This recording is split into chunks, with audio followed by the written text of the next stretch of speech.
R. Il y a 22 000 ans, quelqu'un portait un enfant dans les bras, on le sait, parce que les traces sont encore là. R. Dans ce qui est aujourd'hui le parc national de White Sands, au Nouveau-Mexique, une série d'empreintes fossilisées traverse une ancienne rive lacustre. R. Les traces d'un adulte, d'abord seul, puis elles changent, la démarche se modifie, le poids se déplace, l'adulte s'est accroupi, a repris quelque chose, ou quelqu'un. R. Les petites empreintes d'un enfant apparaissent un moment, à côté des grandes, puis elles disparaissent. L'adulte les porte de nouveau, une balade. R. Il y a 22 000 ans, on ne sait pas si c'était une mère, on ne sait pas si c'était un père. On ne sait pas le nom de cet enfant, ni ce qu'il faisait là, R, ni où ils allaient. Mais on sait qu'ils étaient là, pieds nus, au bord d'un lac, pendant la plus grande glaciation que l'humanité ait traversée. R. À une époque où les scientifiques du XXe siècle affirmaient encore, avec une certitude tranquille, qu'aucun être humain ne pouvait se trouver en Amérique. R. Ces empreintes ont été datées en 2021, confirmées en 2023 par 2 méthodes indépendantes. Entre 21 000 et 23 000 ans avant le présent. R. Elles ont changé tout ce que nous pensions savoir. Avant de commencer, j'aimerais prendre un instant pour te demander d'où est-ce que tu écoutes ce soir. R. De France, du Québec, de Belgique, de Suisse, du Maroc, du Sénégal, ou peut-être d'un endroit que j'aurais du mal à deviner. Cette question sur les origines, R, sur d'où l'on vient, c'est précisément au cœur de ce que nous allons explorer ensemble cette nuit. R. Et toi, as-tu déjà réfléchi à l'idée que l'histoire de l'Amérique pourrait commencer non pas il y a 5 siècles, mais il y a 20 000 ans? R. Avec des gens dont nous n'avons même pas le nom? R. Si cette idée t'intrigue ou te dérange, je suis curieux de savoir ce que tu en penses. Laisse un commentaire.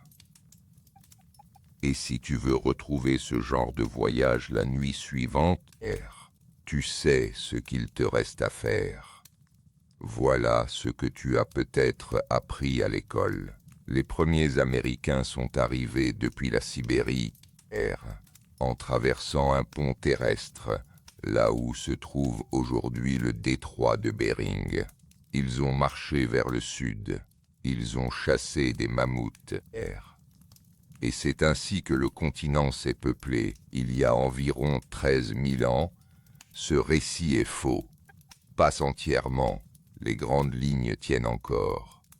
Mais les détails, R, les dates, les routes, les visages, les noms, tout cela est bien plus étrange, bien plus ancien et bien plus mystérieux que ce que les manuels ont longtemps voulu admettre. R.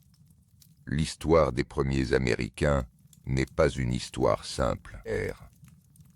C'est une histoire faite de continents engloutis, d'enfants enterrés sous l'ocre rouge, de crânes qui ont trompé des générations de chercheurs, R, de femmes qui ont consacré leur vie à convaincre des collègues qui ne voulaient pas les écouter, et d'un signal génétique mystérieux retrouvé dans la R, forêt amazonienne, un signal qui ressemble à celui des habitants de Nouvelle-Guinée, à l'autre bout du monde, et que personne n'arrive encore à expliquer. R. C'est une histoire qui n'est pas terminée. On l'écrit encore. Chaque année, une nouvelle fouille, un nouveau génome, une nouvelle empreinte vient tout compliquer à nouveau. R. Et c'est précisément pour cela qu'elle vaut la peine d'être racontée. Commençons avec ce que nous savons. Ou plutôt, commençons avec ce que nous croyons savoir. R. Et avec le moment précis où cette certitude a commencé à se fissurer, pendant la majeure partie du XXe siècle, une théorie dominait. Elle s'appelait Clovis First, Clovis en premier. Son principe était simple. Les premiers habitants des Amériques étaient les porteurs de la culture Clovis, une civilisation de chasseurs-cueilleurs remarquablement habiles, dont les outils en silex taillé, les fameuses pointes Clovis, effilées, cannelées, d'une précision presque chirurgicale, ont été retrouvés sur des milliers de sites à travers toute l'Amérique du Nord. Ces gens étaient là vers 13 000 ans avant le présent. Et pendant longtemps, on pensait qu'ils étaient les premiers. Cette certitude était confortable. Elle était propre. Elle donnait un point de départ net, une date, un nom, une culture reconnaissable. Elle permettait à l'histoire de commencer quelque part. Mais l'histoire avait commencé bien avant. En 1975, un étudiant en master au nom de Tom Dillehay commence à fouiller un site au Chili. Le site s'appelle Monteverde. Il est situé dans les forêts pluviales du sud du Chili, à environ 800 km au sud de Santiago, là où les arbres sont si hauts que la lumière du soleil arrive filtrée et verte, et où la pluie tombe presque sans interruption pendant 6 mois par an. Ce que Dillehay trouve sous la tourbe, dans les couches de boue préservées, ce sont des foyers, des restes de nourriture, des structures de bois, des traces d'habitation. Des gens ont vécu ici. Il fait dater les trouvailles, les résultats reviennent 14 500 ans. 1500 ans avant les premiers sites Clovis. À l'extrémité sud du continent américain, si ces humains étaient au Chili il y a 14 500 ans, cela signifie qu'ils avaient eu le temps de voyager depuis le nord. Beaucoup de temps. Ce qui repousse leur arrivée initiale sur le continent à au moins 16 000 ou 17 000 ans. Et probablement plus. La communauté archéologique refuse de le croire. Pendant 20 ans, Dillehay est marginalisé. On remet ses datations en question. On doute de ses méthodes. On l'accuse d'incompétence. Certains de ses collègues refusent de visiter le site. En 1997, une commission internationale fait finalement le voyage jusqu'à Monteverde. Ils examinent tout. Et ils reconnaissent que Dillehay avait raison. La théorie Clovis First vient de mourir. Ce qui suit cette mort, les 2 décennies de découvertes qui s'accumulent depuis, est l'une des révolutions scientifiques les plus silencieuses et les plus profondes de notre époque. Une révolution qui change non seulement ce que nous savons sur l'Amérique, mais ce que nous savons sur nous-mêmes. Parce que voilà ce que les empreintes de White Sands nous disent. Dans leur mutisme de boue fossilisée, ces gens étaient là pendant le dernier maximum glaciaire. C'est la période entre 26 000 et 19 000 ans avant le présent, où les glaces recouvraient une part immense de l'hémisphère nord. En Amérique du Nord, 2 gigantesques calottes glaciaires, l'Inlandsis laurentidien à l'est, l'Inlandsis cordillérin à l'ouest, se rejoignaient, formant un mur de glace pouvant atteindre 3 km d'épaisseur. Un mur qui barrait tout passage intérieur entre l'Alaska et le reste du continent. Comment ces gens étaient-ils donc passés?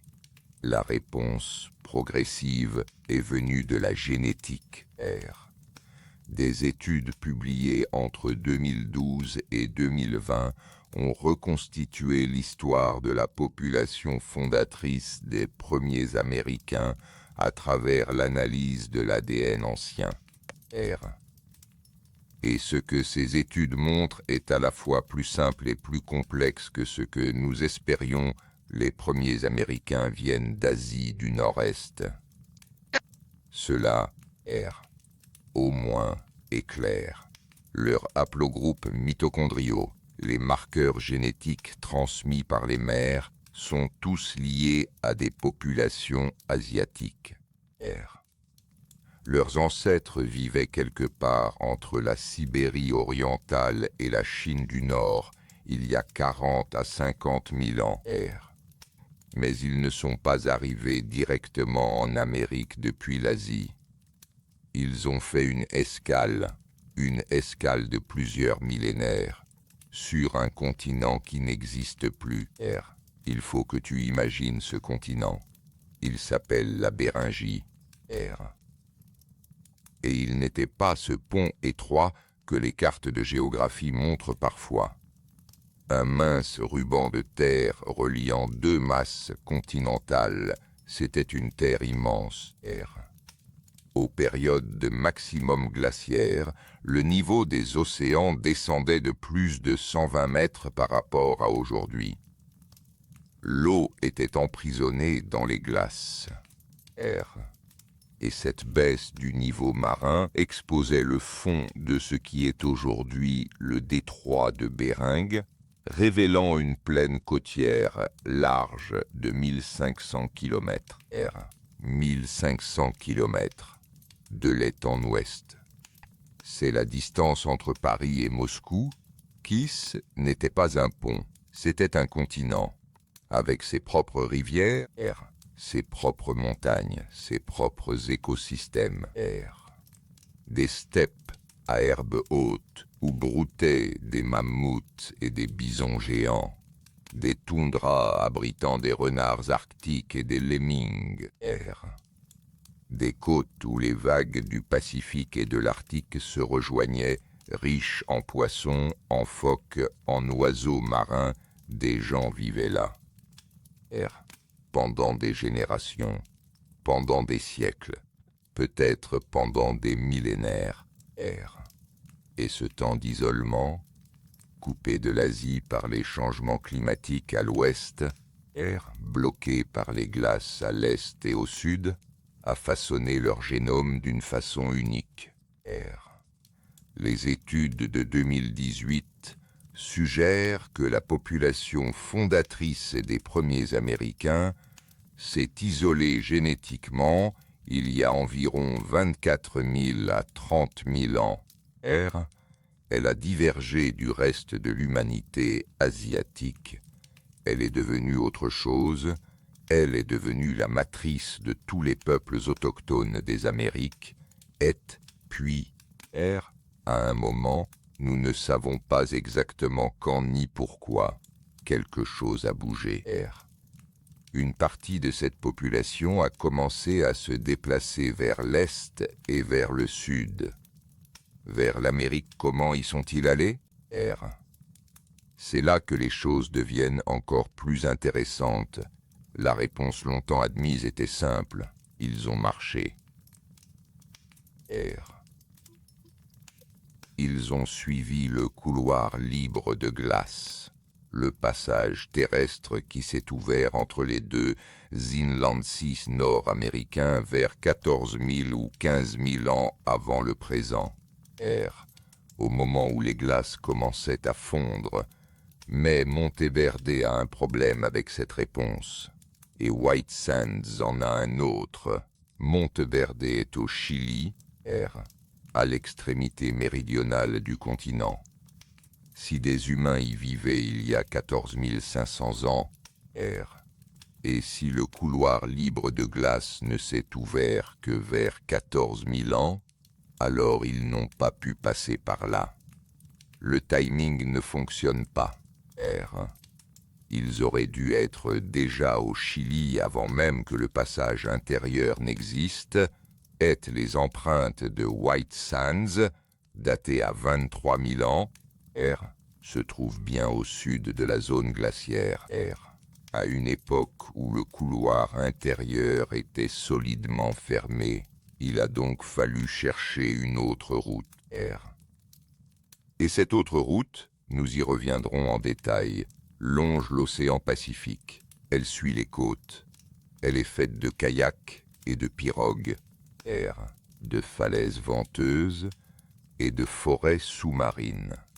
Elle est aujourd'hui engloutie sous des dizaines de mètres d'eau, R, ce qui explique pourquoi nous avons mis si longtemps à la reconnaître. Revenons à White Sands. Revenons à ses empreintes. Il y a 22 000 ans, R.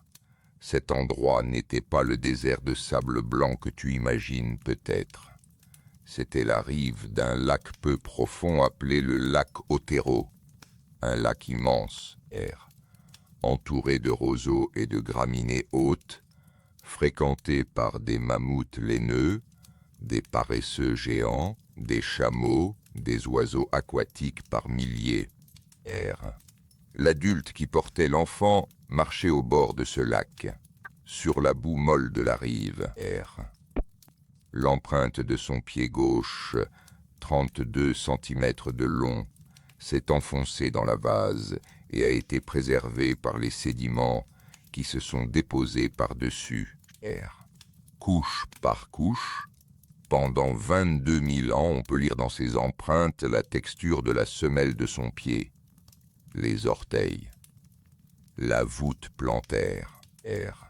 La légère surcharge du côté droit, là où l'enfant repose peut-être contre sa hanche, quelqu'un était là. Une personne réelle, avec un corps réel, R, qui respirait l'air de ce lac, qui entendait les appels des oiseaux, R, qui peut-être regardait vers l'horizon une silhouette de mammouth se découper dans la lumière de fin d'après-midi. R. Nous ne savons pas encore à quel groupe ces gens appartenaient exactement. Nous ne savons pas comment ils sont arrivés là. Nous ne savons pas ce qui leur est arrivé ensuite, R. Mais ils étaient là, et cette nuit. C'est leur histoire que tu vas écouter, R. L'histoire des premiers Américains est aussi l'histoire de nos propres limites en tant que chercheurs, R. C'est l'histoire de ce que nous projetons sur les os et les crânes des autres, de ce que nous refusons de croire jusqu'à ce qu'il soit impossible de refuser davantage, R. De la façon dont la science avance, non pas en ligne droite, mais en spirale, revenant sans cesse sur ses certitudes, les retournant, les déconstruisant, R. Les reconstruisant autrement. Et c'est, au fond, l'histoire la plus humaine qui soit. Parce que la question que cette histoire pose, d'où venons-nous, R, est la question que chaque être humain finit par se poser un soir, dans le noir, toi, moi. L'adulte qui portait l'enfant dans les bras au bord du lac Otero, R, il y a 22 000 ans, la même question. Depuis toujours, dans un moment, nous allons plonger plus profondément. R. Nous allons retourner vers la Béringie, ce continent englouti qui n'apparaît sur aucune carte moderne. R. Nous allons essayer de sentir ce que c'était que de vivre là, isolé entre deux continents, pendant des millénaires, à la lisière du monde connu. Pour l'instant, R.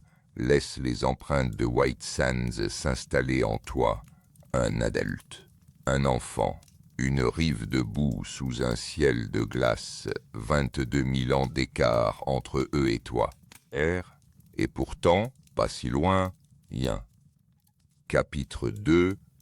Le continent englouti, ces empreintes dans la boue de White Sands appartiennent à des gens qui venaient de quelque part, R. Ils n'étaient pas nés là, sur cette rive. Leurs ancêtres avaient voyagé. Et avant de voyager, ils avaient attendu, pendant longtemps, dans un endroit qui n'existe plus. R. Il faut que tu fermes les yeux un instant. Enlève le détroit de Bering. Efface le bras de mer qui sépare aujourd'hui l'Alaska de la Sibérie. R. Laisse les océans descendre de 120 mètres.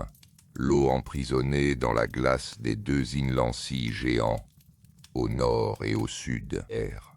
Laisse émerger du fond marin cette plaine immense, plate, parcourue de rivières, ponctuée de collines douces. Voilà la Béringie. R. Elle avait environ 1500 kilomètres d'étang ouest, plus large que la France entière, plus grande que certains pays d'Europe. R. Ce n'était pas un couloir, c'était un monde à part entière. Il y avait des steppes, des graminées hautes où broutaient des chevaux sauvages, des bisons géants. R. Des mammouths laineux, dont les défenses pouvaient atteindre 4 mètres de long. Il y avait des zones marécageuses, le long des côtes, R. fréquentées par des canards et des oies par centaines de milliers. Il y avait des fleuves nourriciers qui descendaient vers les baies abritées, R. où les saumons remontaient à l'automne. Il y avait peut-être des forêts de conifères épars, le long des cours d'eau, dans les coins protégés du vent. R. Et il y avait des gens. Quelque part sur cet espace, des familles humaines vivaient. Elles chassaient. R. Elles ramassaient des racines et des baies. Elles tannaient des peaux pour se protéger du froid, parce que le froid était réel, mordant, omniprésent. R. Les températures moyennes étaient peut-être 5 à 10 degrés plus basses que celles de l'Alaska actuelle. Les hivers étaient longs, noirs, impitoyables. R. Mais ces gens s'y étaient adaptés. Génétiquement, culturellement, dans leur façon de construire les abris, de chasser en groupe, R. De conserver la nourriture pour les mois de disette. Voici ce que la génétique nous dit sur ce moment R. Et c'est l'une des informations les plus vertigineuses que j'ai à te livrer ce soir. R. La population qui allait devenir les premiers Américains a divergé génétiquement du reste de l'humanité asiatique il y a entre 24 000 et 30 000 ans. R. C'est à cette époque, les estimations varient légèrement selon les études, que leurs ancêtres ont cessé d'échanger régulièrement des gènes avec les autres populations humaines d'Asie du Nord-Est. R. 24 000 ans avant le présent, pour mettre cela en perspective. Il y a 24 000 ans, R.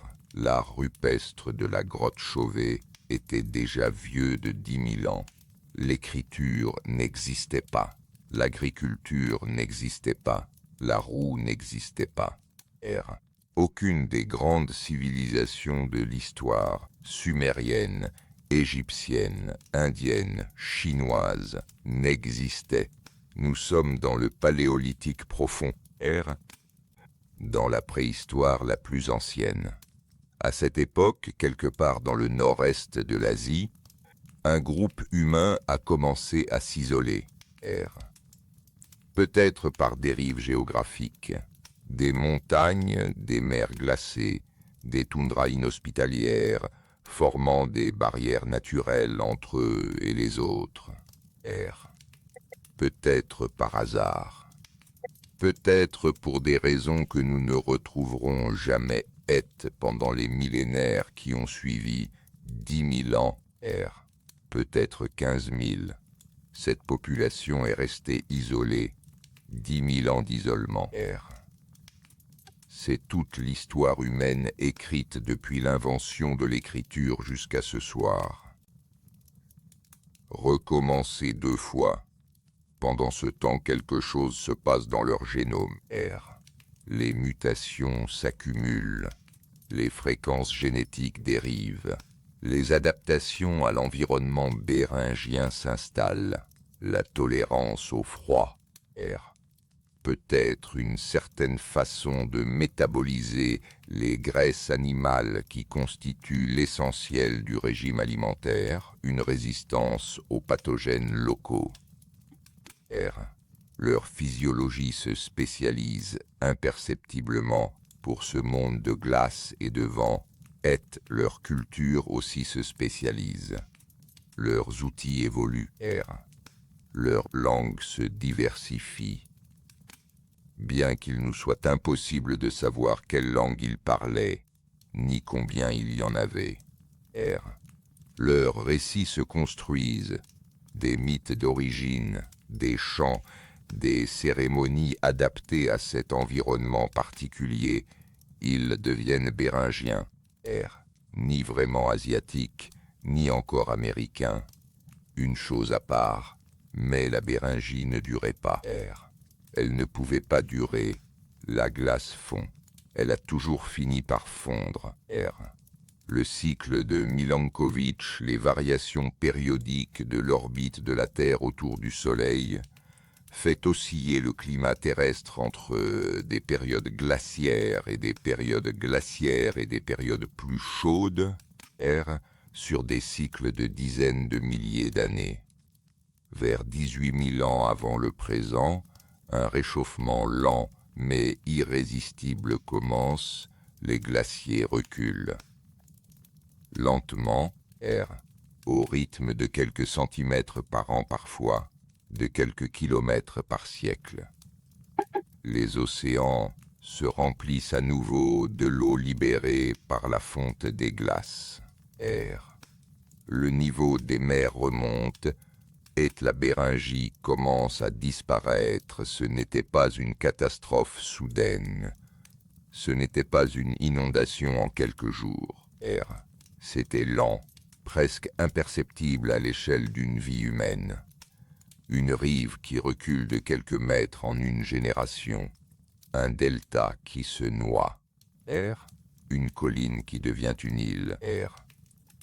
En quelques millénaires, la Béringie disparaît sous les eaux du détroit de Bérin.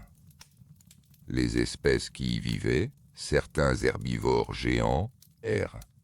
Certaines plantes adaptées à ces steppes disparaissent avec elles. Et les humains qui s'y trouvaient encore sont coupés en deux.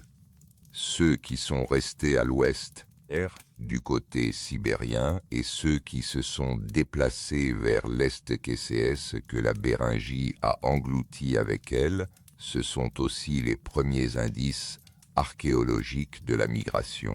R. Les sites d'habitation côtiers, les campements sur les rives lacustres, les ateliers de taille du silex, tout cela est aujourd'hui sous des dizaines de mètres d'eau, R, dans le fond du détroit de Bering, inaccessible.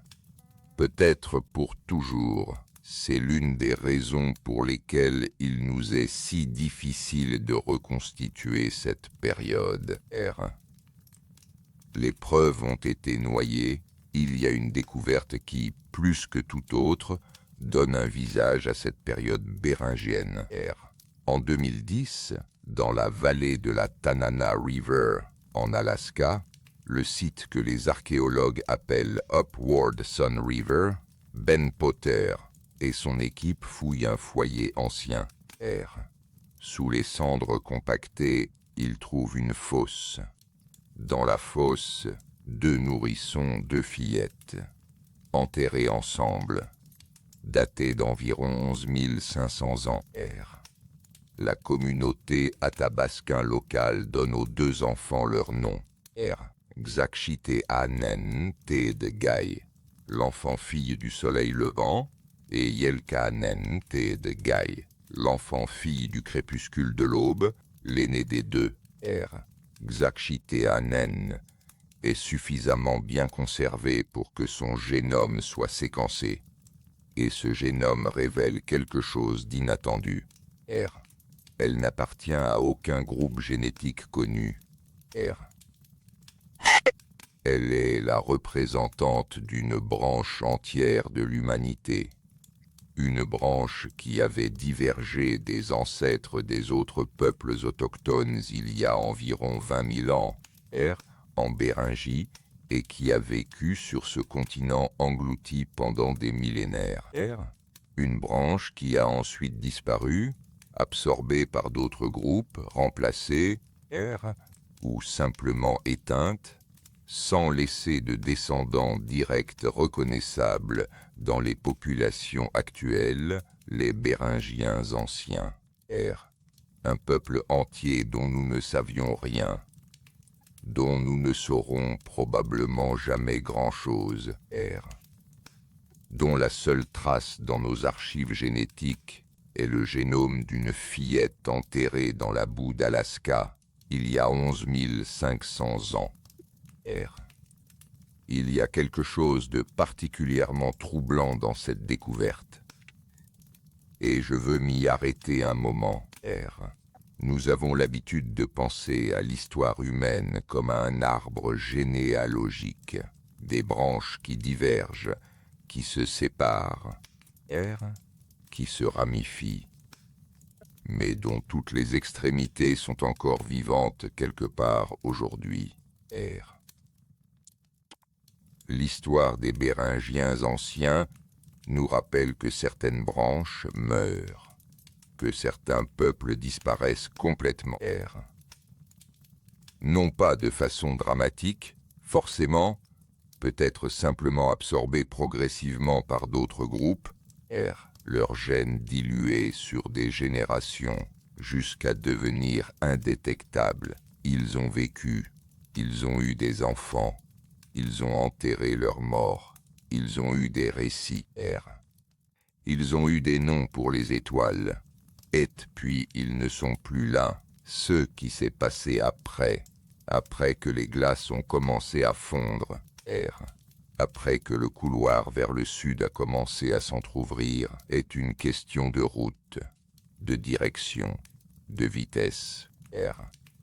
Les études génétiques suggèrent que la grande dispersion dans les Amériques s'est produite rapidement, très rapidement, à l'échelle géologique. En quelques milliers d'années, les humains ont atteint la pointe de la Patagonie, à l'extrémité australe du continent américain. Des distances vertigineuses, couvertes en un temps qui, vu d'aujourd'hui, semble presque impossible. Comment est-ce possible? La réponse est peut-être à chercher non pas dans les toundras glacées de l'intérieur des terres, mais dans les eaux du Pacifique, dans les algues. La nuit est encore longue, et la prochaine étape du voyage nous emmène sur l'eau. Il faut que tu imagines une côte longue de plusieurs milliers de kilomètres, bordée de falaises et de plages rocheuses, et sous la surface, une forêt verte et dense, souple dans les courants, haute de plusieurs dizaines de mètres, bruissante de vie. Des milliers d'espèces de poissons, de crustacés, de mammifères marins, d'oiseaux de mer. Une forêt de varech, la route des premiers Américains. Peut-être longer cette forêt. Laisse cette image t'accompagner. Chapitre 3. La route des algues, cette forêt de varech sous la surface. Ces eaux froides et vertes du Pacifique, laisse-les là un instant, pendant qu'on pose la question que personne n'aimait poser. Si des humains étaient à Monteverde, au Chili, il y a 14 500 ans, et si le couloir intérieur entre les deux glaciers ne s'est ouvert qu'après cette date, alors comment sont-ils passés? La réponse la plus économique, la plus logique, celle que les données archéologiques semblent pointer depuis plusieurs décennies, est aussi celle qui pose le plus grand problème pratique. Ils sont venus par la mer. Dis-le comme ça, et certains imaginent des navigateurs polynésiens, R, des pirogues à balancier, de grandes traversées océaniques. Ce n'est pas ce dont il s'agit est plus lent, plus humble. Et dans un sens, R, plus extraordinaire, imagine une progression côtière. Pas une grande traversée, mais une avance millimétrique. Génération après génération, R, un groupe suit la côte vers le sud. Un groupe s'installe dans une baie. 3 générations plus tard, une partie du groupe continue. Ils ne savent pas où ils vont, R. Ils n'ont pas de carte, R. Ils ont juste la mer à leur gauche et la terre à leur droite, et la nécessité de trouver à manger. À leur gauche, la forêt de Varech, R. L'hypothèse s'appelle la Kelp Highway, la route des algues. Elle a été formalisée par le chercheur John Erlandson en 2007, R, mais l'intuition était là depuis bien plus longtemps. Voici l'idée centrale, les forêts de varech géants, Macrocystis pyrifera, R, une algue qui peut atteindre 45 mètres de hauteur, forme l'un des écosystèmes marins les plus riches de la planète, R. Elles existent partout où l'eau est froide, peu profonde et bien oxygénée. Et il y a 20 000 ans, une forêt de varech ininterrompue longeait les côtes du Pacifique, R, depuis l'Asie du Nord-Est jusqu'en Amérique du Nord, et descendait le long du continent américain jusqu'en Amérique du Sud. Une forêt continue, R. Plusieurs milliers de kilomètres dans cette forêt, il y avait tout ce dont des humains avaient besoin pour survivre. R. Des oursins, des moules, des palourdes, des algues comestibles, des poissons côtiers en abondance, des phoques qui venaient se reposer sur les rochers, R.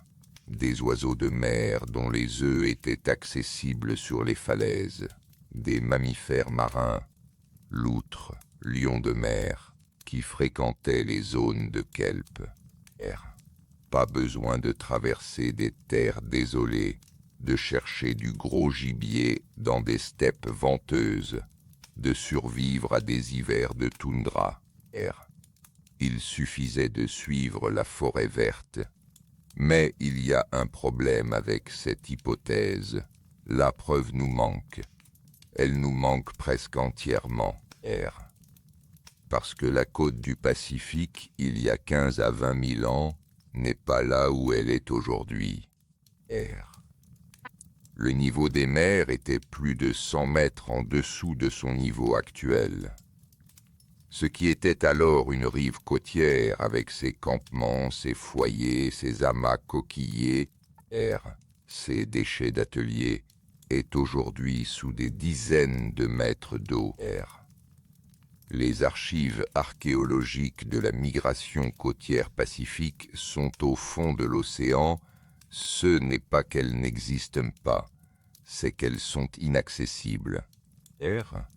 Et les rares endroits où la configuration géologique a préservé des sites côtiers anciens, comme la Haida-Gwaii, les îles de la Reine Charlotte, R, en Colombie-Britannique canadienne, ou l'île Triquet dans la même région, datée à 14 000 ans, offrent des aperçus fragmentaires d'un tableau dont, R, l'essentiel reste invisible. Voici quelque chose que je trouve vertigineux. Quelqu'un, un matin, il y a 15 000 ou 16 000 ans, R, a pagayé le long d'une côte rocheuse de ce qui est aujourd'hui la Colombie-Britannique. L'eau était froide, froide comme elle ne l'est plus vraiment aujourd'hui, R. Le kayak était fait de peau tendue sur un cadre d'os ou de bois flotté. En dessous, à travers l'eau claire, la forêt de varech oscillait dans le courant, R. Cette personne ne savait pas qu'elle était en train de peupler un continent, R.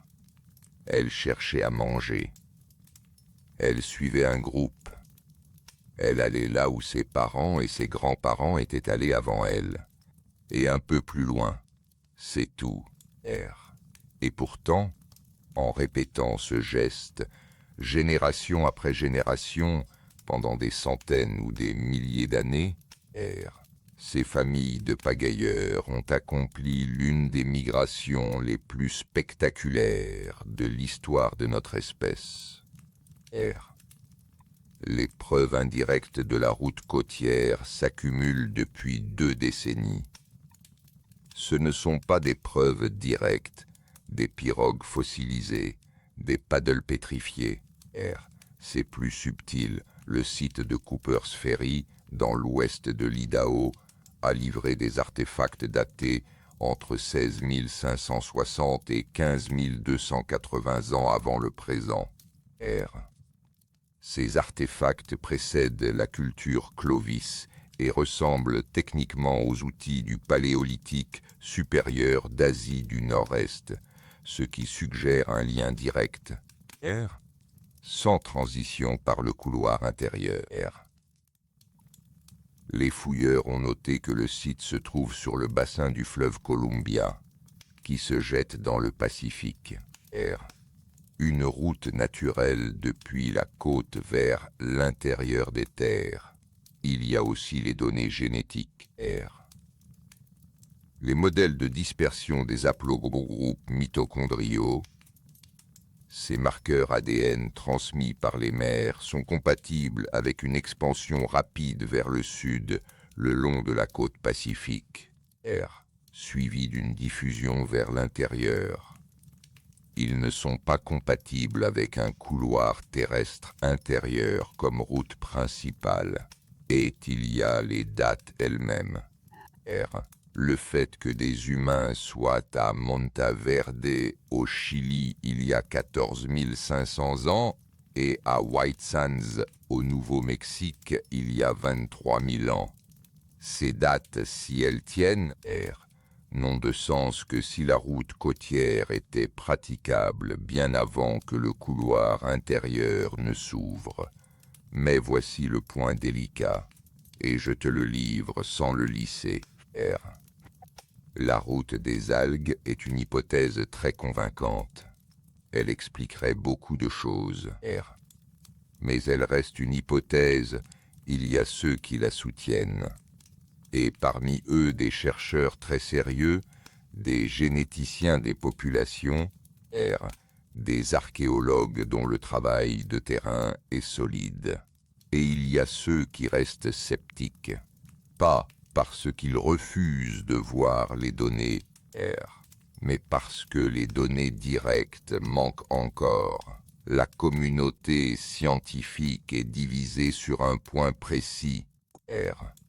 La côte pacifique était-elle praticable à toutes les latitudes pendant le dernier maximum glaciaire? Ou y avait-il des segments glaciaires infranchissables qui bloquaient le passage? Des études géologiques sur la configuration des glaces côtières à cette période donnent des résultats contradictoires selon les méthodes utilisées.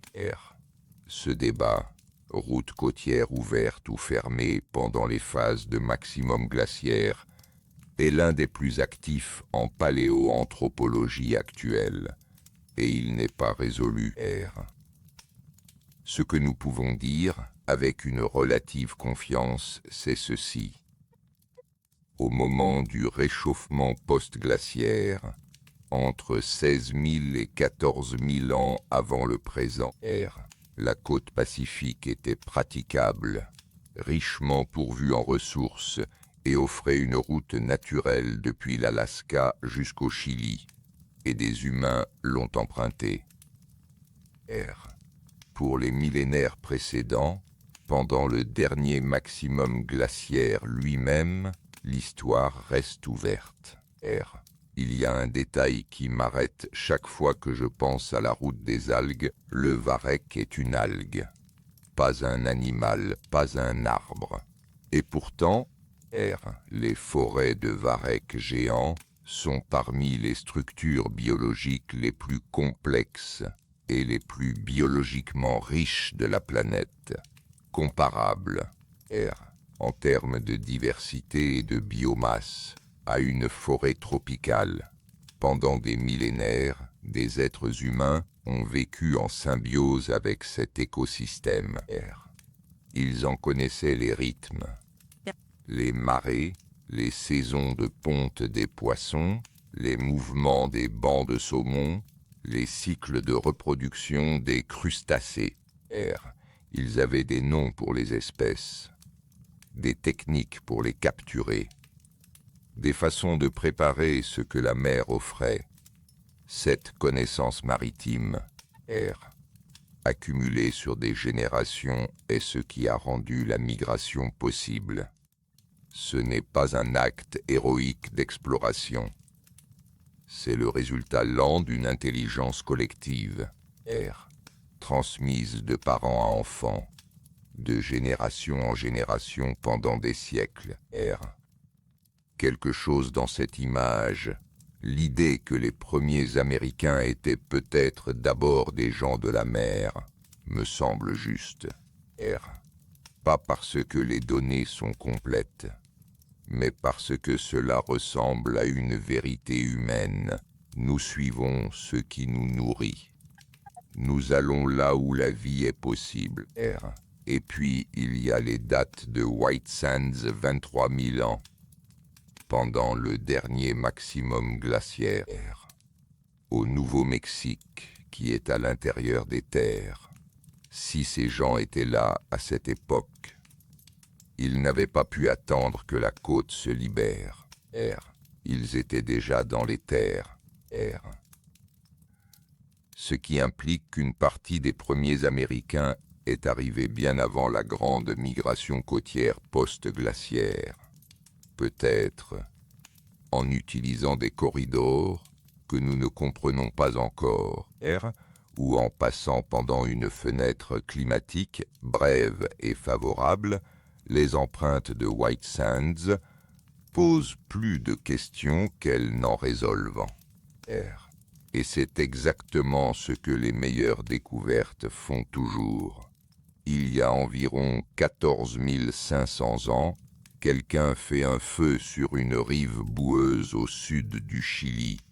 Il fait nuit. La forêt de Valdivie est autour, dense, ancienne, bruissante de pluie.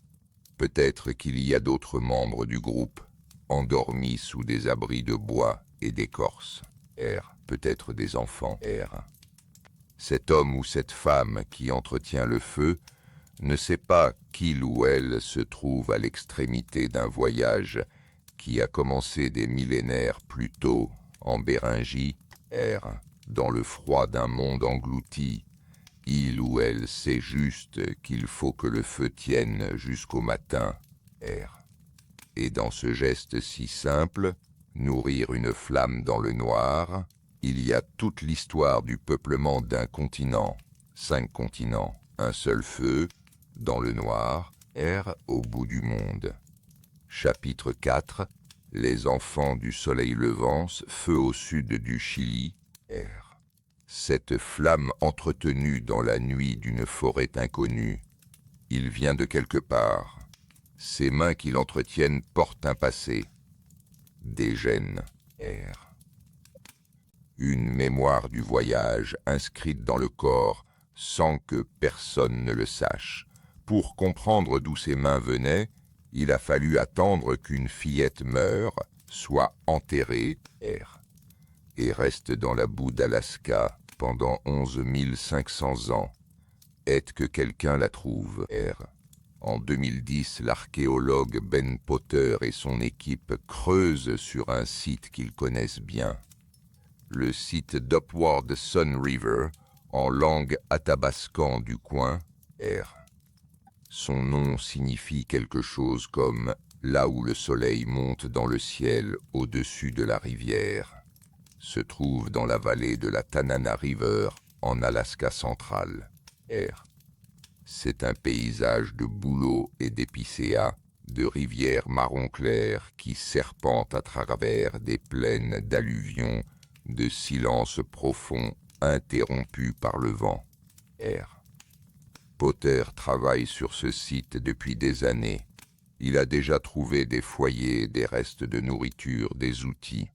Ce jour-là, R, sous les cendres compactées d'un foyer daté à environ 11 500 ans, son équipe tombe sur une fosse. Dans la fosse, 2 nourrissons, 2 fillettes, enterrées ensemble. R. Bien que datant de 2 moments légèrement différents.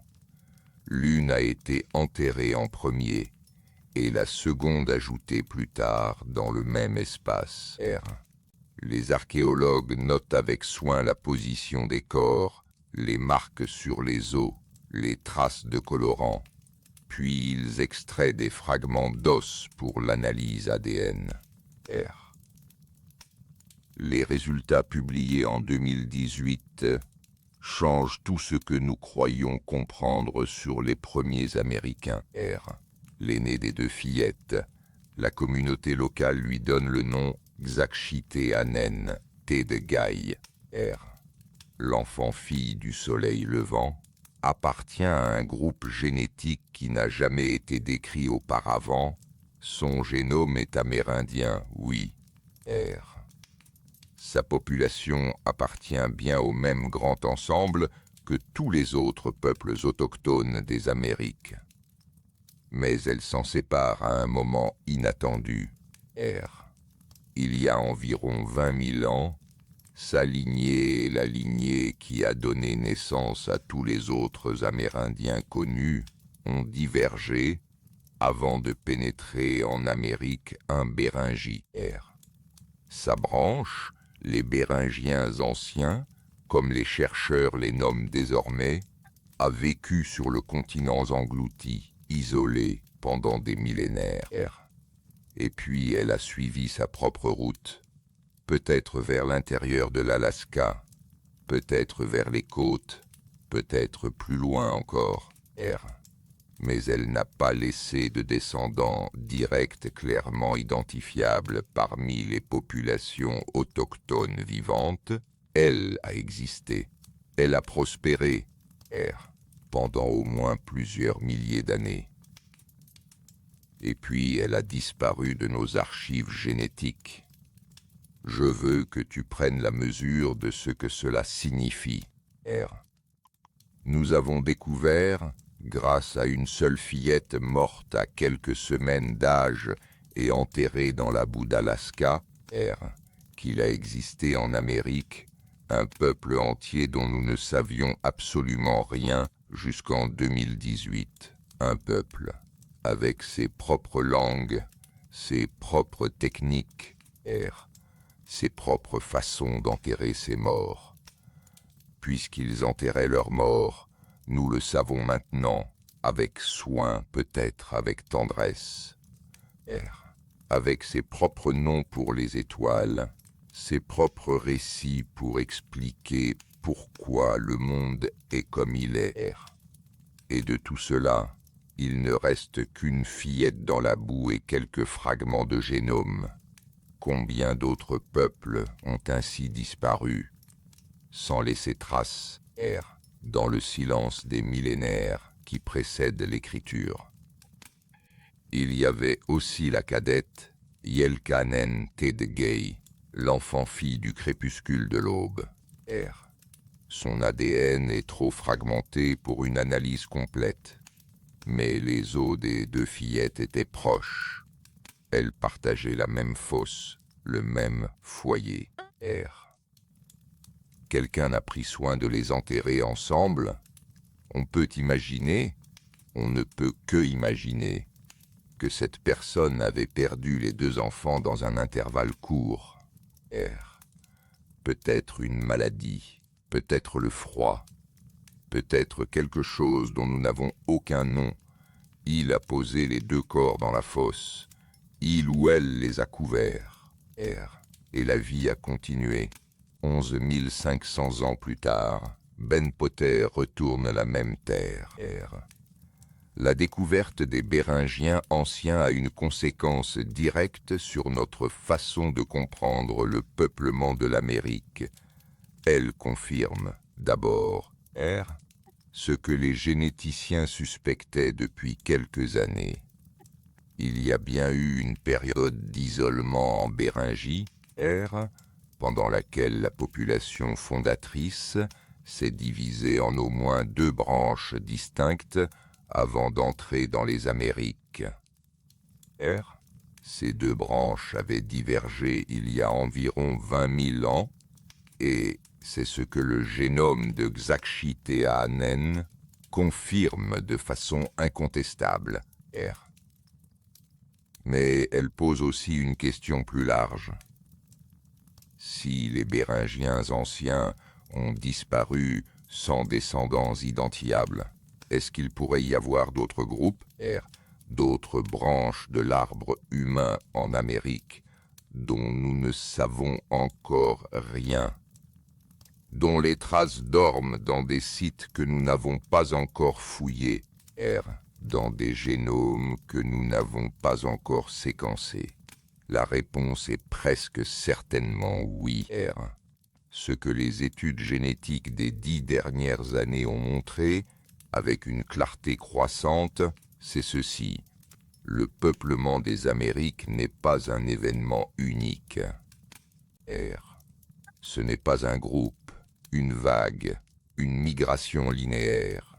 C'est une série d'événements complexes, étalés sur des millénaires, impliquant au moins 2 et probablement plusieurs populations distinctes, qui ont divergé à des moments différents, suivi des routes différentes, et se sont rencontrés, mélangés ou remplacés de façon que nous ne comprenons pas encore entièrement. Les études de Pontus Skoglund, David Reich, Eske Willerslev et leurs équipes respectives, publiées entre 2015 et 2021, convergent vers ce tableau général. Les populations autochtones actuelles d'Amérique descendent d'une population fondatrice commune, mais cette population n'était pas homogène. Elle portait déjà en elle les traces de plusieurs fusions et séparations antérieures dont les Béringiens anciens sont la trace la plus spectaculaire. Il y a une chose que je dois te dire ici, parce que c'est important pour comprendre comment la science fonctionne. Les Béringiens anciens sont connus grâce à un seul individu, un seul génome, Xachitéanen Teedgei, un génétique des populations. Un seul individu ne suffit pas pour établir avec certitude tous les paramètres d'une lignée. Les chercheurs sont très prudents dans leur interprétation. Ils parlent de population putative, d'inférence à partir d'un seul échantillon, de résultats préliminaires. Ce qu'ils ont publié est solide, mais ils espèrent trouver d'autres individus appartenant à ce groupe pour confirmer et préciser le tableau. Jusqu'à présent, aucun autre Béringien ancien clairement identifiable n'a été retrouvé. Ce peuple est représenté dans nos archives par une seule petite fille. La vallée de la Tanana, aujourd'hui, est l'un de ces endroits d'Alaska qui semblent impossibles à l'été, baignés de lumière 20 heures par jour, bruissant de moustiques, incroyablement vivants. Les originals, élans, traversent les cours d'eau dans les bras de brume du matin. Les saumons remontent les rivières en colonnes denses. Il y a 11 500 ans, c'était différent. Le paysage post-glaciaire était plus ouvert, plus venté, avec moins d'arbres et plus d'herbes. Mais il y avait déjà des rivières, des saumons, des animaux à chasser. Le groupe qui a enterré les 2 fillettes dans ce foyer vivait là pendant combien de temps? R. Quelques saisons peut-être, peut-être plus. Ils avaient un feu. Ils avaient des rituels pour leur mort, ce foyer, cette fosse, ce geste de mettre deux enfants ensemble. R. Ils n'avaient pas l'air d'une population en train de disparaître. Ils avaient l'air de gens qui vivaient leur vie, et puis le temps a fait son œuvre. R. Ce que j'emporte de la découverte des Béringiens anciens, ce n'est pas seulement une information génétique. C'est un rappel. R. L'histoire humaine est beaucoup plus peuplée de visages inconnus que nous ne le pensons.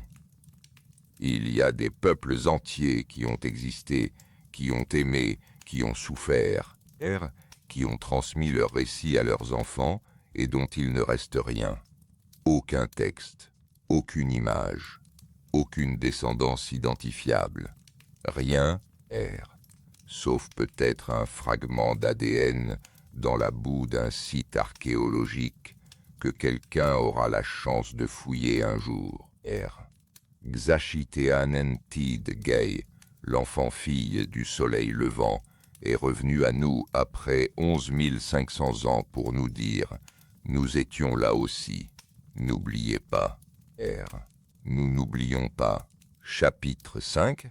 Clovis, la culture qui refusait d'être la seconde. L'enfant-fille du soleil levant était là bien avant les grandes plaines dégagées, bien avant les vastes prairies du continent américain déjà peuplées. Chapitre 10. La fin du grand monde, ce monde plus vaste, ces fragments d'une humanité ancienne dispersés aux quatre coins du globe. Ils se sont tous retrouvés, à un moment ou un autre, dans les Amériques. Et les Amériques, quand ils y sont arrivés, étaient quelque chose que le monde n'a plus connu depuis. Laisse-moi te le dire simplement, avant de t'expliquer comment ça s'est terminé. Il y a 15 000 ans, l'Amérique du Nord et l'Amérique du Sud étaient les continents les plus riches en mégafaune de la planète, pas de peu. Si tu avais marché dans les prairies de ce qui est aujourd'hui le Kansas il y a 15 000 ans, voilà ce que tu aurais vu. Des mammouths laineux, des boules pouvant peser 6 tonnes, avec des défenses courbées de 4 mètres, des mastodontes, plus petits, plus forestiers, avec une silhouette différente de celle du mammouth, des défenses plus droites, des dents taillées pour broyer les branches et les feuilles plutôt que les herbes, des bisons géants, bison anticus, une espèce 2 fois plus grande que le bison américain actuel, avec des cornes atteignant 2 mètres d'une pointe à l'autre. Des paresseux terrestres. Megatherium americanum en Amérique du Sud, Megalonyx jeffersoni en Amérique du Nord. Des créatures pouvant peser 5 tonnes, debout sur leurs pattes arrière pour atteindre les feuilles des arbres, laissant des traces aussi larges que celles d'un éléphant. Il y avait aussi des chevaux. Les ancêtres des chevaux modernes sont apparus en Amérique du Nord. C'est là qu'ils ont évolué pendant des millions d'années. Quand Christophe Colomb a ramené des chevaux en Amérique, il croyait les introduire sur le continent. Il les y ramenait. Il y avait des chameaux américains, des tapirs, des cerfs géants, des pécaris à grandes dents. Il y avait des glyptodons, des tatous géants de la taille d'une petite voiture, avec des carapaces en dôme pouvant atteindre 2 mètres de diamètre. Il y avait des ours à face courte, Arctodus simus, le plus grand ours terrestre qui ait jamais existé, pouvant atteindre 1,80 m au garrot et 2 mètres en position quadrupède, et Il y avait des prédateurs à leur mesure. R. Des lions américains, une sous-espèce du lion, plus grande que le lion africain actuel, qui chassait les bisons géants dans les plaines. Des tigres à dents de sabre, R. Le smilodon, avec ses canines recourbées de 25 cm, ce monde a disparu, R. En moins de 2000 ans, entre environ 13 000 et 10 000 ans avant le présent, la grande majorité de ces espèces s'est éteinte. R. 70% des espèces de grands mammifères en Amérique du Nord ont disparu. En Amérique du Sud, le bilan est encore plus lourd. Les mammouths. R. Les mastodontes, les chevaux sauvages, les chameaux, les paresseux géants, les glyptodons, les ours à face courte, les lions américains, les smilodons, tous disparus. R. Comment cela s'est-il produit? Et quel rôle les premiers Américains ont-ils joué dans cette catastrophe? C'est l'un des débats les plus chargés en paléoécologie. R. Pas parce que les données manquent entièrement, elles sont abondantes, mais parce que les interprétations divergent profondément selon les chercheurs. R. Et parce que la question implique un jugement moral sur les premiers humains, un jugement que certains chercheurs ne veulent pas porter. R. Les deux positions principales sont les suivantes. La première position, celle de Paul Martin, paléontologue de l'Université d'Arizona, R, qui l'a formulée dès 1966, est ce que l'on appelle l'hypothèse de overkill, la surexploitation, son argument. R. Les humains qui ont pénétré dans les Amériques pour la première fois étaient des chasseurs extraordinairement efficaces, R, munis d'armes perfectionnées comme les pointes Clovis. Ils arrivaient dans un continent où la mégafaune n'avait jamais connu de prédateurs humains, R. Ces animaux n'avaient donc aucune peur instinctive de l'homme, aucun réflexe de fuite, aucune méfiance. Les mammouths laissaient les chasseurs s'approcher, R. Les paresseux géants ne couraient pas, le résultat. Une chasse facile, intensivement pratiquée, R. sur des populations animales qui ne se reproduisaient pas assez vite pour compenser les prélèvements humains, R. En quelques centaines d'années, peut-être moins d'un millier d'années, selon Martin, les grandes espèces ont été décimées, puis éteintes. R. C'est une hypothèse convaincante, bien appuyée par des données. La chronologie des extinctions coïncide avec l'expansion des populations humaines à travers le continent. R. Les espèces qui ont survécu, le bison américain moderne, l'élan, l'orignal, sont des espèces qui avaient évolué en présence de prédateurs humains dans le vieux monde, R, et qui avaient donc développé des comportements de fuite. La seconde position met en avant le changement climatique, R. À la fin du Pléistocène, entre 15 000 et 10 000 ans avant le présent, le monde sort de la dernière glaciation. Les températures remontent de façon significative, R. Les paysages se transforment. Les steppes à herbes hautes qui nourrissaient la mégafaune cèdent la place à des forêts et à des milieux plus humides, R. Les plantes dont se nourrissaient les mammouths et les mastodontes disparaissent ou se raréfient. La mégafaune, déjà stressée par ces changements environnementaux, R, avait des populations en déclin avant l'arrivée des humains. Les humains n'auraient été que le dernier facteur ajouté à d'autres. R.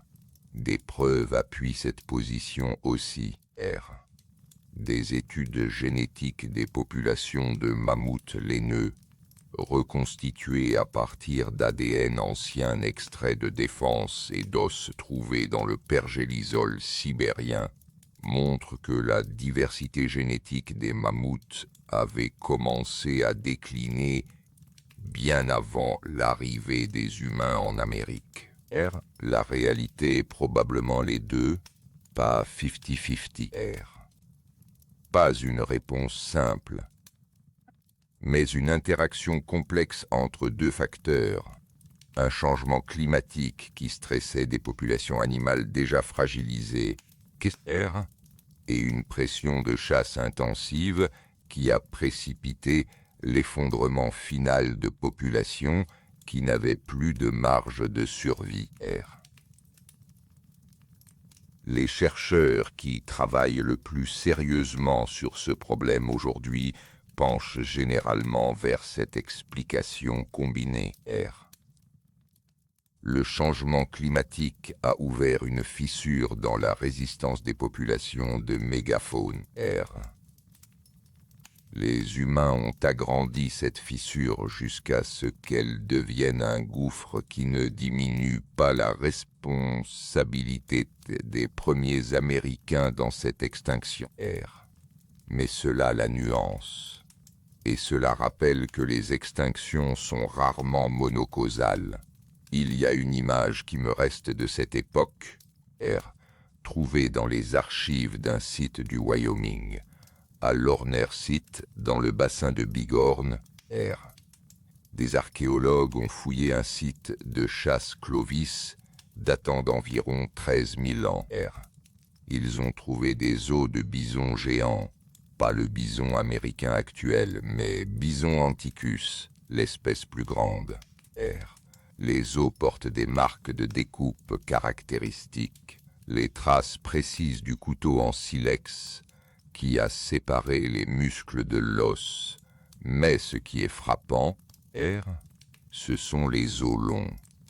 Ils ont tous été fracassés, de façon méthodique, avec des pierres percuteurs, pour en extraire la moelle, chaque os long de chaque animal.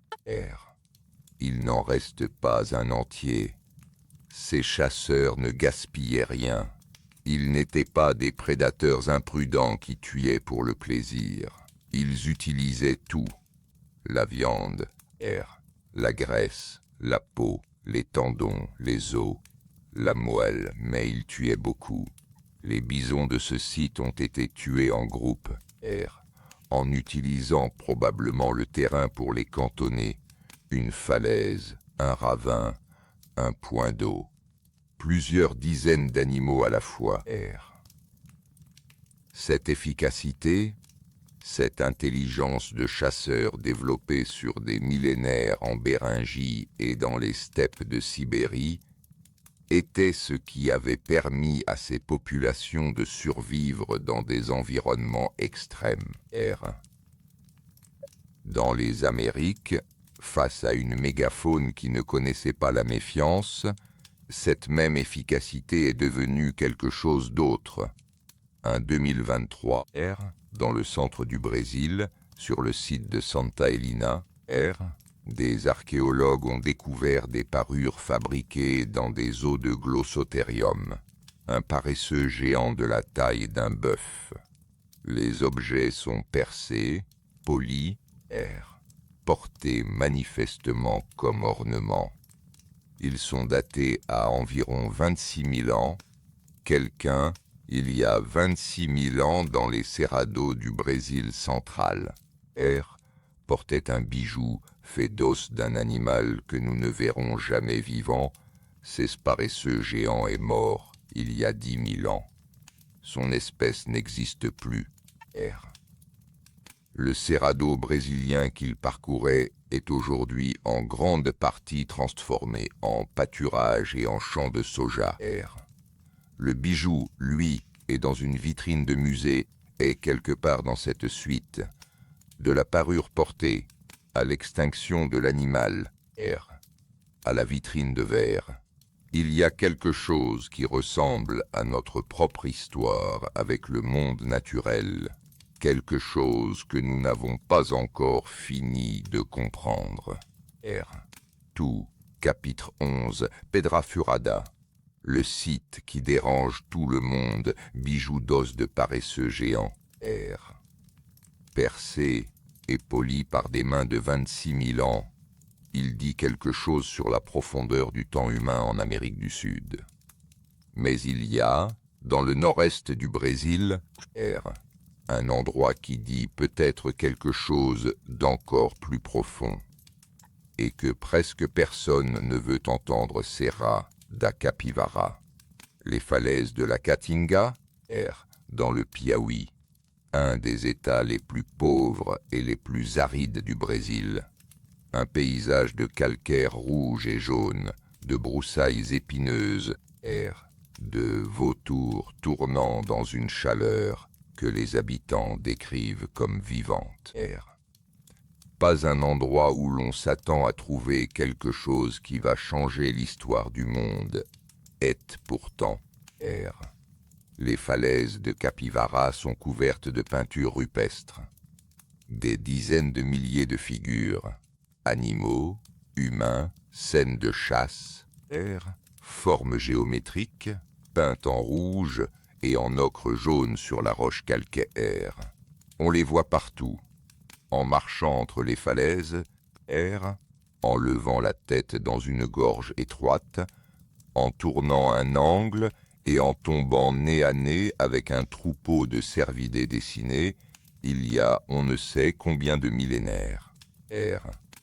C'est l'une des plus grandes concentrations de peintures rupestres préhistoriques du monde.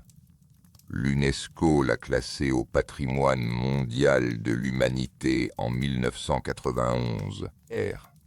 Mais ce n'est pas pour les peintures que Pedra Furada est controversée. En 1970, une jeune archéologue franco-brésilienne de 37 ans s'appelle Nied Guidon. R. Elle étudie déjà les peintures rupestres de la Caatinga quand, au pied d'une falaise, R. elle commence à fouiller des couches de sédiments accumulés sur des millénaires. Ce qu'elle trouve, dans les couches les plus profondes, c'est du charbon de bois, R. des cendres compactées, peut-être des foyers et des galets, R. des galets qui semblent avoir été taillés, portant des éclats caractéristiques d'un travail intentionnel, plutôt que d'une fracture naturelle. R. Elle fait dater les charbons. Les résultats, publiés en 1986 dans la revue Nature, sont stupéfiants. 32 000 ans. 32 000 ans. R. Ce n'est pas une erreur de décimale. Ce n'est pas un chiffre arrondi. Ce sont des datations au carbone 14 sur des échantillons multiples. R. Confirmées par d'autres méthodes. R. Si ces dates sont correctes, si ces cendres et ces galets taillés sont bien d'origine humaine, alors des êtres humains vivaient au Brésil il y a 32 000 ans. R. Pendant le dernier maximum glaciaire. R. À une époque où, selon tous les modèles génétiques et archéologiques en vigueur, aucun humain n'aurait dû se trouver nulle part sur le continent américain. R. La communauté archéologique réagit avec une hostilité similaire à celle qui avait accueilli les données de Monteverde. Mais plus intense encore, R. Parce que les chiffres de Guidon sont bien plus anciens, les critiques se concentrent sur 2 points. D'abord, R. les galets taillés sont peut-être des pierres fracturées naturellement par des chutes de falaises, par les racines d'arbres, par les crues saisonnières. R. Les arguments pour et contre l'origine anthropique de ces artefacts ont été débattus pendant des décennies sans résolution définitive. Ensuite, R. Les foyers eux-mêmes pourraient être des feux naturels. La foudre, dans la Caatinga, déclenche régulièrement des incendies de forêt. R. Les couches de charbon pourraient ne pas être d'origine humaine. Nied Guidon ne se rend pas. R. Elle est maintenant dans ses 90 ans. Elle a commencé ce travail il y a plus de 50 ans, et elle continue de défendre ses conclusions avec la même conviction tranquille qu'elle a toujours eue. R. Elle a consacré sa vie à ce site. Elle a fondé le parc national de la Serra da Capivara. Elle a créé une école d'archéologie sur place. R. Elle a formé des générations de chercheurs brésiliens. Elle a refusé les postes confortables dans les grandes universités pour rester dans le Piauí, dans la chaleur et la poussière à fouiller. En 2021, Éric Boeda, chercheur français de l'université Paris-Nanterre, directeur de la mission franco-brésilienne du Piauí depuis 2008, publie les résultats de nouvelles fouilles à Pedra Furada. Son équipe a trouvé 2200 artefacts en pierre sur un site à ciel ouvert adjacent, daté à environ 24 000 ans. Parmi ces artefacts, des pièces dont la morphologie est difficile à expliquer autrement que par une intervention humaine. Boeda est prudent dans ses conclusions. Il parle d'artefacts potentiellement anthropiques pour les plus controversés. Mais sa présence sur le site donne à Guidon une légitimité supplémentaire. Voici la question difficile que Pedra Furada pose à la science. Si les datations les plus anciennes, 32 000 à 60 000 ans, sont correctes, et si les artefacts sont bien d'origine humaine, alors il y avait des humains en Amérique du Sud pendant le Paléolithique moyen en Europe. À une époque où Homo sapiens était encore en train de remplacer les Néandertaliens dans les grottes de France et d'Espagne. Et ces humains de 60 000 ans n'ont laissé aucune trace génétique détectable dans les populations actuelles. Ce n'est pas impossible. Les populations humaines se sont éteintes. D'autres les ont remplacées. Nous avons vu avec les Béringiens anciens que des peuples entiers peuvent disparaître sans laisser de descendants identifiables. Mais 60 000 ans, c'est une date qui demande une migration que nous ne savons pas encore reconstituer. Une route depuis l'Afrique ou l'Asie vers l'Amérique du Sud, à une époque où même la présence humaine en Australie, datée à environ 65 000 ans, fait encore débat. Voici comment la communauté scientifique internationale se situe aujourd'hui par rapport à Pedra Furada. Pour les niveaux datés à 24 000 ans environ, ceux de Boeda, il y a une acceptation croissante, bien que prudente. Ces dates s'inscrivent dans la fourchette des sites pré-Clovis les mieux acceptés, comme White Sands ou Monteverde. Pour les niveaux datés à 32 000 ans, la majorité des archéologues restent sceptiques, non pas parce que les datations sont contestées, mais parce que la nature anthropique des artefacts n'est pas établie de façon suffisamment convaincante pour la plupart des spécialistes. Pour les niveaux potentiellement datés à 50 000, 60 000 ans, ceux que Guidon défend depuis le début, le scepticisme est presque universel dans la communauté archéologique internationale. Pas du dédain, mais du scepticisme rigoureux.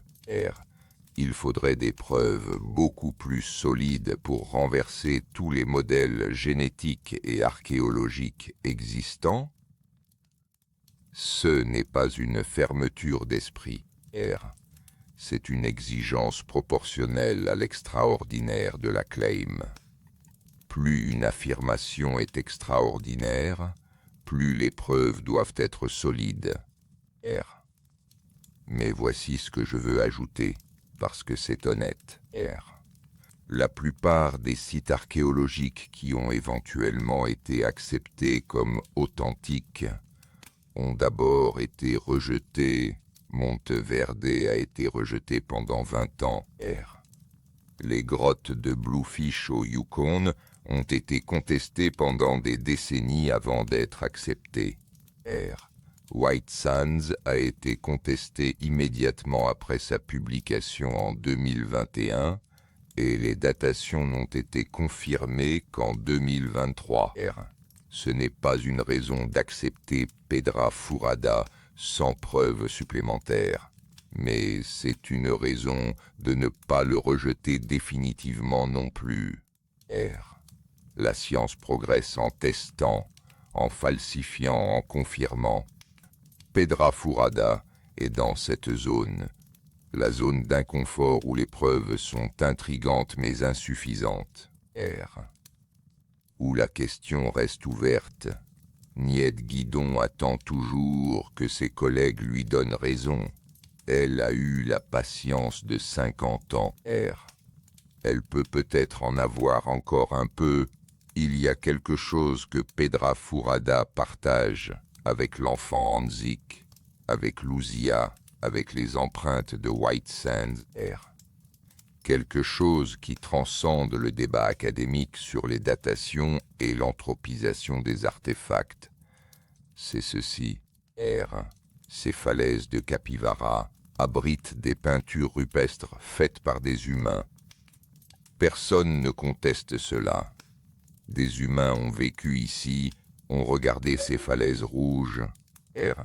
Ont trempé leurs doigts dans l'ocre et tracé des animaux et des silhouettes sur la roche, R. Leurs noms sont perdus, leurs langues sont perdues, leurs visages sont perdus, mais leurs gestes sont encore là, dans la chaleur du Piaoui, R. Sur des falaises de calcaire rouge, des images que des mains humaines ont tracées il y a des millénaires attendent que quelqu'un les regarde. Nied Guidon les a regardées. R. Elle n'a pas pu s'en détacher. Je la comprends. Clos. Chapitre 12. D'où tu viens, la question qui ne finit jamais. R. Ces peintures sur les falaises du Piaoui, ces traces de mains dans l'ocre, ces silhouettes d'animaux disparus depuis 10 000 ans, elles sont là ce soir. R. En ce moment même, dans le noir de la Caatinga brésilienne, elles attendent sur la roche. Personne ne les regarde, et pourtant elles persistent. R. Voilà ce que nous avons parcouru ensemble cette nuit. Nous avons commencé avec une empreinte. Un adulte portant un enfant dans les bras, R. Au bord d'un lac du Nouveau-Mexique, il y a 22 000 ans, R. Une trace dans la boue qui a traversé les millénaires pour arriver jusqu'à nous. Dès cette trace, R. Nous avons remonté le fil vers la Béringie. Ce continent englouti dont personne ne se souvient, R. Cette terre intermédiaire entre deux mondes où des gens ont vécu leur vie entière sans savoir qu'ils se trouvaient entre deux destins continentaux. R. Nous avons suivi la route des algues, cette forêt sous-marine qui longeait le Pacifique et qui offrait peut-être la voie de passage vers le sud. Nous avons pagayé, R. En imagination, dans le froid des eaux côtières, en suivant le kelp vers l'inconnu, R. Nous avons rencontré Xachitéanen, Tedgay, l'enfant-fille du soleil levant, et à travers elle, nous avons découvert un peuple entier dont nous ne savions rien. R. Les Béringiens anciens, disparu sans descendant identifiable, connu par une seule petite fille dans la boue d'Alaska. Nous avons vu comment Clovis First, une théorie confortable, propre, rassurante, a résisté à la preuve pendant 2 décennies, et comment un homme solitaire au fond des forêts pluviales chiliennes a finalement eu raison contre le consensus. Nous avons regardé le crâne de Luzia et appris à méfier de ce que nous croyons lire dans la forme des os.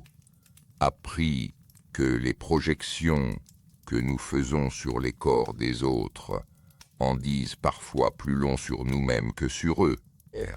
Nous avons tenu les os de l'enfant Anzik, couverts d'ocre rouge, et compris que les grandes migrations de l'histoire commencent avec des gestes très petits. Le geste de couvrir d'amour ce qu'on ne peut pas protéger.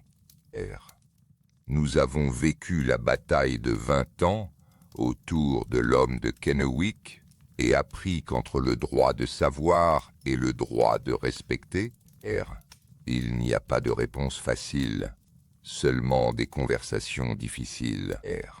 Nous avons rencontré la population Y, ce signal fantôme dans les génomes amazoniens, ce murmure de Nouvelle-Guinée dans la forêt équatoriale du Brésil, et nous l'avons laissé ouvert parce qu'il l'est encore. Nous avons regardé le grand monde s'éteindre, les mammouths, les paresseux géants, les lions des cavernes, et accepté l'inconfort de savoir que les premiers Américains, ces mêmes gens si ingénieux et si courageux, ont peut-être contribué à cette extinction. Nous avons terminé avec Niet Guidon dans la chaleur du Piaoui, debout devant ces falaises, attendant que le monde la rattrape. Voilà ce que cette histoire fait à moi, et ce que je veux partager avec toi ce soir, avant que tu t'endormes. Ces gens, l'adulte de White Sands, les pagailleurs de la Kelp Highway, les familles de Béringiens anciens, les chasseurs de mammouths, Clovis, ceux qui ont enterré l'enfant Anzik, ces gens avaient des noms, Ils avaient des enfants qu'ils aimaient, Ils avaient des peurs la nuit, les mêmes peurs que toi et moi. Ils avaient des récits qu'ils transmettaient. Nous n'avons pas leur nom.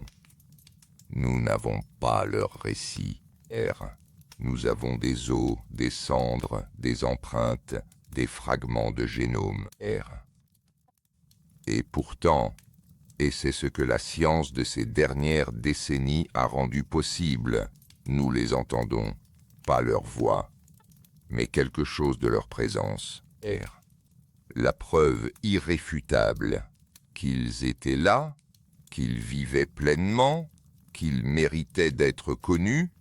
Il y a une question que je veux poser directement maintenant, parce qu'elle est au cœur de tout ce que nous avons exploré. Les premiers Américains étaient-ils une espèce complètement différente? Comme le posait la question qui a ouvert cette nuit. La réponse courte est non. Ce sont des Homo sapiens, des êtres humains anatomiquement modernes, avec les mêmes capacités cognitives, les mêmes émotions, la même complexité sociale que toi et moi. Il n'y a pas d'autre espèce humaine dans cette histoire. Mais la réponse longue est plus intéressante. Les premiers Américains étaient une population génétiquement distincte, isolée pendant des millénaires en Béringie, divergée du reste de l'humanité dans un contexte environnemental extrême, porteuse d'une diversité interne que nous commençons seulement à apercevoir. Les Béringiens anciens étaient génétiquement différents des autres premiers Américains d'une façon significative. La population Y, dans les génomes amazoniens, ajoute encore une autre couche de complexité. Ils n'étaient pas une espèce différente, mais ils étaient quelque chose que nous n'avons pas encore de bons mots pour nommer. Une branche de l'humanité qui avait vécu dans un monde à part, qui avait développé dans cet isolement des façons propres d'être au monde et qui a porté ces façons d'être dans un continent qui n'en avait jamais connu. Il y a quelque chose que les tests ADN modernes font que je trouve presque philosophique. Aujourd'hui, des millions de personnes font analyser leur génome par Ancestry, par 23andMe, par des services similaires disponibles partout dans le monde francophone. Elles cherchent à comprendre leurs origines, à trouver des cousins inconnus, à rattacher leur famille à des régions du monde, à des histoires plus longues qu'elles-mêmes. Ce geste, ce besoin de savoir d'où on vient, est universel. Il traverse les cultures, les époques, les latitudes et ce que nous avons découvert sur les premiers Américains grâce à ces techniques génétiques, c'est que chaque être humain porte en lui une bibliothèque de voyages anciens, des migrations dont personne ne se souvient, des populations qui se sont rencontrées, mélangées, séparées, il y a si longtemps que l'histoire humaine écrite n'en garde aucune trace. Tu portes dans tes cellules la mémoire de gens que tu ne connaîtras jamais. L'adulte qui portait l'enfant dans les bras à White Sands, il y a 22 000 ans, n'est pas ton ancêtre direct, à moins que tu ne sois d'ascendance autochtone des Amériques. Mais il est ton cousin extrêmement éloigné. Un cousin de 22 000 ans est ce qu'il portait ce jour-là, pas seulement l'enfant dans ses bras, mais la capacité à aimer, à prendre soin, à laisser des traces dans le monde. C'est quelque chose que tu portais aussi ce soir en écoutant son histoire. Les langues autochtones des Amériques comptent parmi les plus diverses de la planète Il y a quelque chose de vertigineux dans ce fait, quelque chose qui n'est pas un hasard. Les linguistes estiment qu'avant l'arrivée des Européens, on parlait dans les Amériques entre 1500 et 2000 langues distinctes, soit environ un tiers de la diversité linguistique totale de l'humanité, sur un continent qui représentait moins de 15% de la population mondiale de l'époque. Cette diversité extraordinaire reflète le temps qu'ont eu ces populations pour diverger, se différencier, développer des visions du monde distinctes dans des environnements distincts. Elle reflète aussi, peut-être, la diversité génétique fondatrice, la complexité de cette première population qui est entrée dans les Amériques et qui portait déjà en elle plusieurs couches de différence. Aujourd'hui, des centaines de ces langues ont disparu. D'autres sont en danger, mais des centaines survivent encore, dans des villages du Mexique et du Guatemala, dans les forêts amazoniennes, dans les réserves du Canada et des États-Unis, dans les Andes péruviennes et boliviennes. Chacune de ces langues est une façon de voir le monde qui n'a pas d'équivalent ailleurs, une façon de découper le temps, l'espace, les relations, la nature, une façon de raconter les histoires. Ce sont les héritières directes de ce que ces premiers voyageurs ont porté avec eux depuis la Béringie. La science de ce domaine n'est pas terminée. Elle est loin d'être terminée. Dans les prochaines années et décennies, R. Nous allons probablement trouver de nouveaux sites pré-Clovis qui repoussent encore les dates R. Nous allons séquencer de nouveaux génomes anciens qui révéleront peut-être d'autres populations inconnues, d'autres branches de l'arbre humain américain dont nous ne savons encore rien. R. Nous allons peut-être résoudre ou peut-être approfondir le mystère de la population YR. Des archéologues sous-marins commencent à développer des techniques pour fouiller les sites engloutis du Pacifique. Les anciens campements côtiers qui se trouvent aujourd'hui sous 50 ou 100 mètres d'eau. R. C'est techniquement difficile et extrêmement coûteux, mais c'est possible. Et ce qui se trouve là-dessous pourrait changer profondément le tableau. R. Dans le pergélisol du nord canadien et sibérien, des zones qui dégèlent de plus en plus vite avec le réchauffement climatique, des sites anciens se révèlent. Des os, R. Des outils, parfois des corps entiers, préservés par le froid pendant des millénaires. Chacun d'eux est une opportunité de séquençage ADN. R. Chacun peut révéler quelque chose de nouveau. L'histoire des premiers Américains s'écrit encore. Il est tard, maintenant. La nuit a avancé pendant que nous parlions. R. Peut-être que tu as fermé les yeux à un moment? Peut-être pendant la Béringie ou pendant les empreintes de White Sands? R. Ou pendant l'ocre rouge sur les os de l'enfant Anzik, et que tu les as rouverts pour continuer. C'est bien, R. La voix qui raconte les histoires dans le noir n'a pas besoin d'être entendue consciemment pour faire son travail. Elle s'installe quelque part, R, dans le fond de l'attention qui ralentit. Elle laisse quelque chose derrière elle, R. Ce que je voudrais que tu emportes dans le sommeil, ce soir, c'est une image, pas une date, pas un nom de site archéologique, pas une formule génétique, une image. R. L'adulte de White Sands, pieds nus dans la boue tiède d'une rive lacustre, un enfant dans les bras. R. Le soleil qui descend derrière des collines couvertes de neige à l'horizon.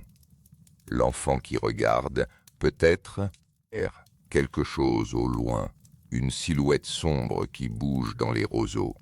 Un oiseau, un cerf, un mammouth. Peut-être est l'adulte qui suit le regard de l'enfant. Ce geste, R. Cette attention partagée.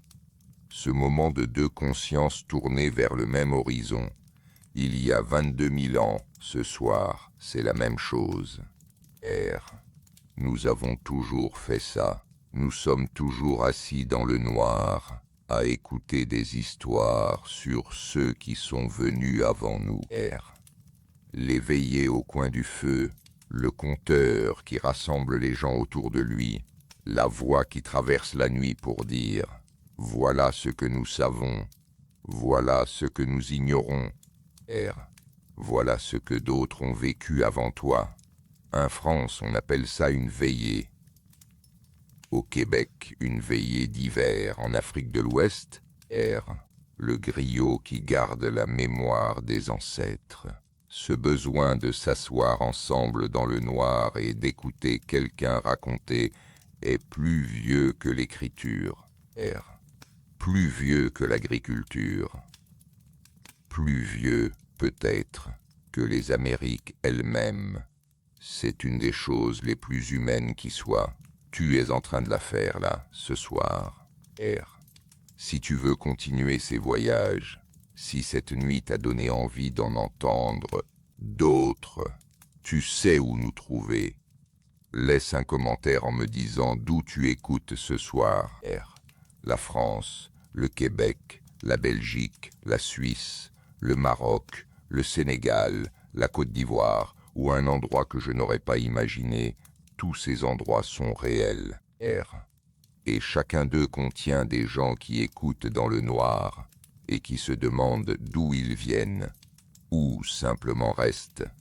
Il n'y a rien à faire, rien à chercher. R. La question de d'où tu viens sera encore là demain matin. Pour ce soir, il suffit d'être là. Les empreintes de White Sands sont encore dans le sol du Nouveau-Mexique. R. Elles n'ont nulle part où aller. L'adulte qui portait l'enfant dans les bras ne savait pas qu'il laisserait ses traces pour 22 000 ans.